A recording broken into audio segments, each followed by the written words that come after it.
Halo teman pemilih setia Halema KPU Kabupaten Sumber Tengah. Terima kasih ya sudah selalu setia menonton channel YouTube KPU Kabupaten Sumber Tengah. Senang sekali rasanya hari ini bisa bergabung bersama saya Iga Salsabila di Halema KPU Kabupaten Sumber Tengah. Nah, tentunya saya tidak sendirian karena saat ini sudah bergabung bersama saya salah satu komisioner KPU Kabupaten Sumber Tengah, yaitu Ketua dari Divisi Sosialisasi, Pendidikan Pemilih, Partisipasi Masyarakat, dan Sumber Daya Manusia atau yang biasa dikenal dengan Parmas SDM, yaitu Bapak Akbar Abbas Abdullah. Halo Bapak, apa kabar? Ya baik, Alhamdulillah. Bagaimana rasanya Pak akhirnya bisa bergabung di Halema KPU Kabupaten Sumber Tengah? Ya senang, bahagia karena memang momen ini sudah ditunggu-tunggu. Oke Ya, Bapak. Nah seperti yang diketahui, Bapak kan Ketua dari Divisi Parmas SDM nih Pak. ya, Nah mungkin boleh dijelaskan secara singkat saja nih Pak, apa sih sebenarnya Divisi Parmas SDM itu sendiri? ya. Jadi divisi ini divisi yang memang paling panjang nomenklaturnya di KPU. Jadi divisi sosialisasi, pendidikan pemilih, partisipasi masyarakat, dan sumber daya manusia.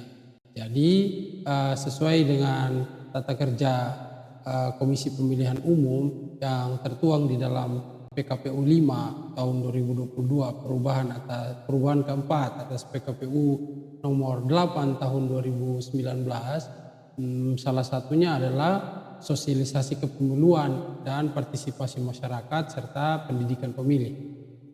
Oke, nah sekarang kan saat ini kita berada di masa non tahapan ya Pak. Ya, Nah kalau boleh tahu nih untuk saat ini sendiri apakah KPU Kabupaten Sumba Tengah itu sendiri ada program atau enggak nih Pak? ya bisa dibilang ini sosialisasi berkelanjutan ya di non tahapan. Biasanya orang beranggapan bahwa kegiatan sosialisasi itu dilakukan pada saat ada tahapan saja, sehingga kerja-kerja dari divisi Parmas SDM ini begitu terlihat pada saat tahapan, seakan menghilang di non tahapan. Nah, dengan program yang kami jalankan hari ini adalah sosialisasi berkelanjutan yang memang menyentuh pendidikan pemilih pemula. Pendidikan pemilih pemula terlebih kepada pelajar, siswa. Oke, nah kalau boleh tahu nih Pak, apa sih awal mula muncul gagasan untuk melakukan sosialisasi pendidikan pemula itu di sekolah-sekolah nih Pak? Ya, eh, banyak faktor yang sehingga KPU Sumba Tengah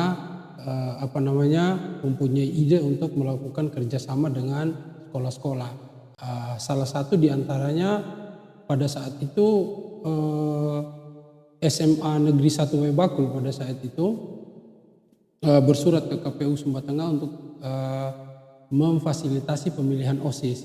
Nah, singkat cerita ya kami fasilitasi dan kami lakukan kegiatan di sana, sehingga dari situ muncul ide bahwa sepertinya pendidikan pemilih pemula berkelanjutan cocok sekali, sangat bagus sekali untuk kemudian kita mulai dari sekolah-sekolah, dalam hal ini SMA atau SMK. Oke, berarti ini sangat menarik ya Pak, bahwa Ya, memang pilihan pertama dari KPU Kabupaten Sumba Tengah itu sendiri adalah sekolah-sekolah. Boleh dijelaskan mungkin sedikit Pak, kenapa pilihan pertama itu sekolah-sekolah? Kan biasanya sosialisasi itu adalah di universitas-universitas ya ya Pak. betul. Ya, pertama begini, bisa dikatakan di Sumba Tengah ini sosialisasi yang kami lakukan khususnya untuk pendidikan pemula itu di sekolah-sekolah. Yang pertama ya tentunya kita sadari bahwa kita di Sumba Tengah ini kan tidak ada kampus, belum ada kampus. Jadi memang hal yang paling mungkin untuk menyentuh pemilih pemula ya di SMA, karena di sana kan anak-anak yang usianya 15, 16, bahkan ada anak-anak yang berusia 17 tahun yang memang sudah melakukan pemilihan perdana pada saat pilkada kemarin. Ya itu juga yang membuat kami ya harus melakukan kerjasama dengan sekolah-sekolah begitu. Oke, menarik. Berarti tadi memang awal dari adanya program ini yaitu KPU Kabupaten Sumba Tengah mendapat surat dari SMA Ya, 1 Waibakul ya Pak. ya, Nah, kan sekolah-sekolah di Kabupaten Sumba Tengah itu sendiri kan tidak hanya satu ya Pak. ya, Pastinya ada banyak sekolah. ya. Nah, yang ingin kita tahu nih Pak, untuk menjalankan program ini apakah KPU itu secara independen atau menggandeng mitra nih Pak? Ya, betul sekali ya. Ketika kita memiliki semacam ide untuk melakukan kerjasama dengan sekolah-sekolah, tentu yang menjadi dasar pikirannya adalah ini kan banyak sekolah di Sumba Tengah ini, khususnya SMA dan SMK. Nah, beruntungnya kami di sini ternyata di Sumba Tengah ini ada semacam himpunan kepala sekolah yang memang menaungi beberapa sekolah SMA dan SMK. Jadi dalam himpunan ini namanya MKKS, Musyawarah Kerja Kepala Sekolah, ada yang SMA, ada yang kemudian SMK. Jadi MKKS itu tergabung dalam dua SMA dan SMK, kemudian di dalamnya juga ada SLB. Nah, melalui himpunan ini sebagai wadah, kemudian KPU Sumba Tengah mencoba untuk melakukan penjajakan hingga pada akhirnya alhamdulillah saat sekarang ini kita sudah melakukan kerjasama dengan MKKS yang juga pada tanggal 10 kemarin ditandatangani langsung oleh Ketua KPU Kabupaten Sumba Tengah Pak Freddy, kemudian disaksikan langsung oleh Koordinator Pengawas Provinsi. Pada saat itu kami melakukan penandatangan kerjasama. Begitu. Oke baik, berarti memang saat ini KPU bekerja sama dengan MKKS ya Pak? Ya, Nah kalau boleh tahu nih, pada akhirnya KPU Kabupaten Sumba Tengah memutuskan untuk bekerja sama dengan MKKS itu sendiri, apakah memang prosesnya butuh proses yang panjang atau memang ada yang mengenalkan nih Pak ke MKKS itu sendiri? ya, berawal dari surat yang disampaikan oleh SMA Negeri 1 Webakul pada saat itu kepala sekolahnya SMA Negeri 1 Webakul, Ibu Sherly, beliau selaku ketua MKKS, MKKS SMA pada saat itu. Kemudian setelah kita berkomunikasi di bulan Juli, melakukan komunikasi intens, kami lakukan komunikasi, kemudian juga kami melakukan penjajakan hingga akhirnya kerjasama yang sudah saya sebutkan tadi terjalin begitu, sehingga menggandeng ketua MKKS SMK dan SLB. Baik, berarti ini kan merupakan sebuah program yang positif ya Pak. Kalau boleh tahu tanggapan dari kepala sekolah atau guru-guru ketika mendengar bahwa KPU ingin melaksanakan program ini sendiri bagaimana Pak? Ya, tentunya yang pertama kita mendapatkan sambutan hangat, apresiasi dari para guru-guru. Kemudian di dalam proses pelaksanaan kerjasama ini beberapa di antara guru-guru yang ada di sekolah itu kemudian meminta untuk difasilitasi selain pemilihan OSIS mungkin ada public speaking, kemudian kelas umum yang juga di bulan-bulan berikutnya hal itu akan kami lakukan. Oke, nah ini pasti di luar sana banyak tanggapan Ya. bahwa kalau KPU itu hanya sebatas urusan teknis menjelang pemilu dan pilkada. Nah bagaimana program ini dapat mengubah pandangan itu Pak? Ya, saya pikir pertanyaan ini pertanyaan yang menarik ya, karena memang KPU itu dipandang selalu sebagai penyelenggara teknis, yang mana penyelenggara teknis itu kan pikirannya teknokratis. Artinya setiap kegiatan-kegiatan yang ada di KPU ini kan sifatnya top down, dari atas diturunkan ke bawah. Nah, seakan-akan kami di satuan kerja lingkup paling bawah yaitu kabupaten kota tidak bisa melakukan inovasi, sehingga apapun yang kita lakukan bersifat teknokratis tadi. Nah, KPU Kabupaten Sumba Tengah ini mencoba untuk melakukan inovasi, sosialisasi pemilih berkelanjutan untuk ingin merubah pandangan itu bahwa ya kami bisa melakukan inovasi bukan dalam arti mencoba merasionalisasikan suatu kegiatan sehingga seakan-akan terlihat seperti oh iya KPU ada pekerjaannya di non tahapan. Nah, ini yang ingin saya sampaikan sedikit ya. bahwa kami melakukan kerjasama ini bukan hanya sebatas oke, kita punya kesempatan, ada peluang untuk kita lakukan kerjasama dengan sekolah-sekolah, oke kita lakukan kerjasama. Tidak seperti itu. Kami di KPU Sumba Tengah dalam tanda kutip kami melakukan riset kecil-kecilan. Artinya ketika kita ingin melakukan kerjasama dengan sekolah-sekolah ini, kita lihat di ruang mana dari segi capaian pembelajaran, khususnya siswa-siswa yang berdampak pada proses belajarnya. Misalnya di sekolah-sekolah itu ada yang namanya P5. P5 itu kan proyek pengembangan pelajar Pancasila.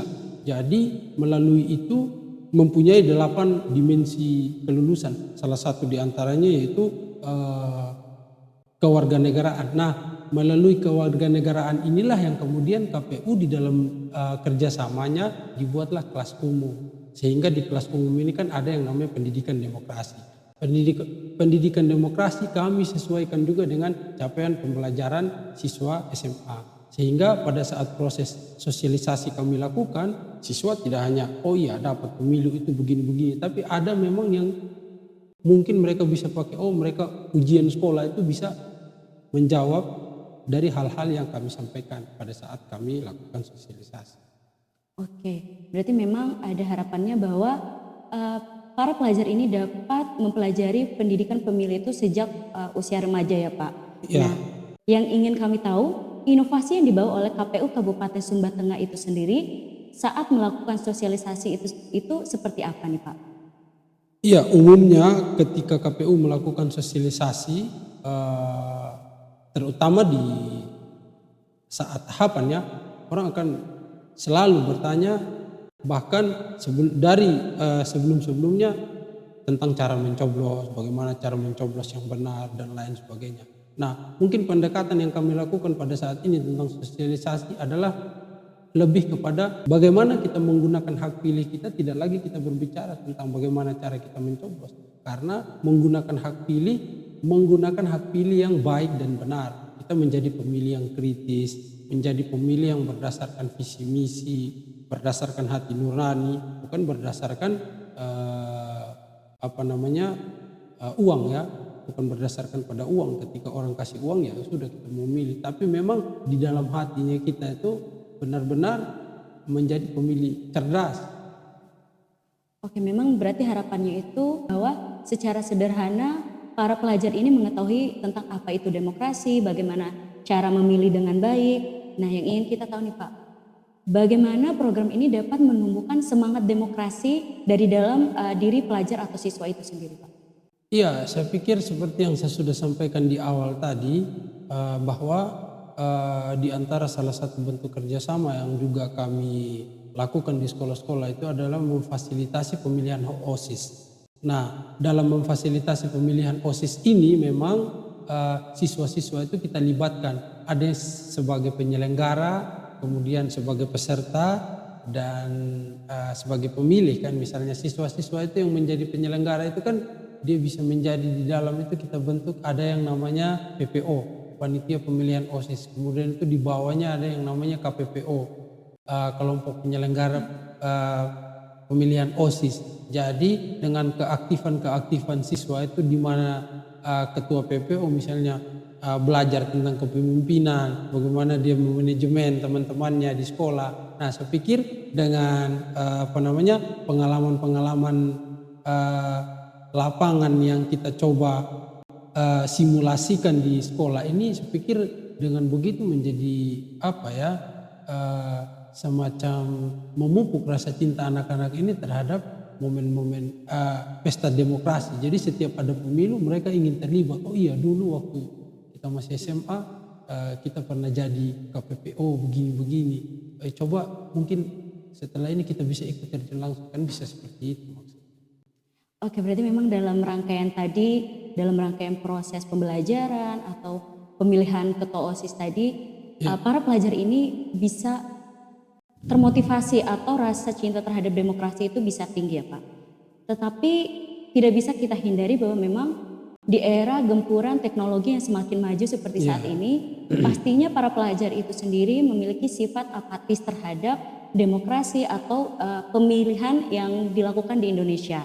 Nah, bagaimana harapan Bapak sendiri terhadap generasi kita ini agar mau ikut serta dalam meningkatkan demokrasi kita di masa yang akan datang? Iya, kalau kita lihat anak-anak ini kan kalau kita pakai bahasa pasaran ya, anak-anak ini kan tidak lepas dari yang namanya gadget itu. Mereka bahkan kita sendiri pun yang sudah dewasa kemana-mana itu yang didahulukan handphone, HP. Bahkan bangun tidur pun harus lihat HP. Begitu juga dengan anak-anak ini. Jadi ketika kita melakukan sosialisasi di sekolah-sekolah itu sebelum penanaman, ya nanti klasifikasi materinya mungkin kita bisa bagi. Yang paling penting ketika kita bertatap muka dengan anak-anak ini juga kita tanamkan tentang literasi digital. Jadi dalam arti literasi politik tidak hanya fokus pada pendidikan pemilih pemula, kita juga menanamkan yang namanya literasi digital. Artinya kita sampaikan kepada siswa ini bagaimana bijak di dalam menggunakan bijak dalam bermedia sosial. Kan pasti anak-anak ini kan punya akun-akun media sosial masing-masing. Nah, kemudian dari sosialisasi yang kami lakukan kan ada materi-materi yang kami tanamkan. Nah, di antaranya adalah literasi politik, sehingga anak-anak ini punya pengetahuan mendasar untuk bisa menepis berita-berita hoax, atau paling tidak dia punya filter lah untuk bisa membedakan mana berita yang baik, mana berita yang hoax, sehingga keaktifan dalam pesta demokrasi tidak hanya di dunia nyata, di dunia maya juga kita harapkan anak-anak ini yang kemudian bisa menapis berita-berita hoax itu yang bisa menyebarkan ke masyarakat awam pada umumnya begitu. Baik, terima kasih Pak. Tadi kan Bapak sudah menyampaikan bahwa memang saat ini kan KPU Kabupaten Sumba Tengah secara bersamaan menggunakan literasi digital dan literasi politik. Nah, kita mungkin sedikit out of topic dulu nih Pak. Ya. Saat ini KPU Kabupaten Sumba Tengah sendiri apakah memang aktif di sosial media Pak? Ya, jadi KPU Kabupaten Sumba Tengah ini memang memiliki akun media sosial yang aktif itu Instagram, Facebook, TikTok, X, juga YouTube dan website. Nah, jadi memang akun media sosial KPU Sumba Tengah ini memang aktif kami lakukan. Terus juga ya tadi sempat disinggung juga mengenai konten-konten media sosial. Itu konten-konten media sosial yang kami posting di media sosial kami itu tidak hanya foto dan lain sebagainya, kami juga membuat video animasi berupa iklan. Ya nanti bisa dilihat lah di akun media sosial KPU Sumba Tengah. Baik Bapak, sebelum kita menutup perbincangan hangat kita pada hari ini, saya ingin menanyakan satu pertanyaan terakhir Pak. Apa harapan Bapak untuk wajah demokrasi Sumba Tengah ke depannya? Melahirkan pemilih-pemilih yang rasional, kritis, berdasarkan hati nurani, yang tidak memang terlibat dalam politik uang. Jadi sebenarnya kalau mau dilihat kegiatan yang sudah kami lakukan ini, inovasi yang kami terapkan hari ini, menggandeng MKKS kerjasama dengan sekolah-sekolah, kemudian juga dari hasil itu aktif juga kami di media sosial, tidak lain dan tidak bukan untuk menciptakan generasi pemilih di pemilihan berikutnya, di pemilu berikutnya, untuk yang memang benar berdasarkan dari hati nurani, pemilih cerdas, untuk bisa melahirkan pemilih cerdas, pemilih yang berdasarkan hati nurani dan tidak terlibat dari politik uang. Ya, saya pikir itu. Baik Bapak, terima kasih atas jawabannya. Semoga apa yang Bapak sampaikan tadi dapat diambil secara sisi positifnya dan dapat meningkatkan rasa peduli generasi kita terhadap demokrasi Indonesia di masa yang akan datang. Ya teman setia pemilih Halema KPU Kabupaten Sumba Tengah, terima kasih sudah menyaksikan podcast Halema KPU Kabupaten Sumba Tengah hari ini. Semoga apa yang disampaikan hari ini bisa berdampak positif bagi demokrasi Indonesia ke depannya. Untuk itu, saya mewakili Halema KPU Kabupaten Sumba Tengah sebagai host Iga Salsabila dan narasumber kami hari ini yaitu Bapak Akbar Abbas Abdullah mengucapkan terima kasih banyak sudah menonton Halema KPU Kabupaten Sumba Tengah. Jangan lupa untuk selalu setia menonton Halema KPU Kabupaten Sumber Tengah dan follow semua sosial media KPU Kabupaten Sumber Tengah. Sampai bertemu di episode selanjutnya.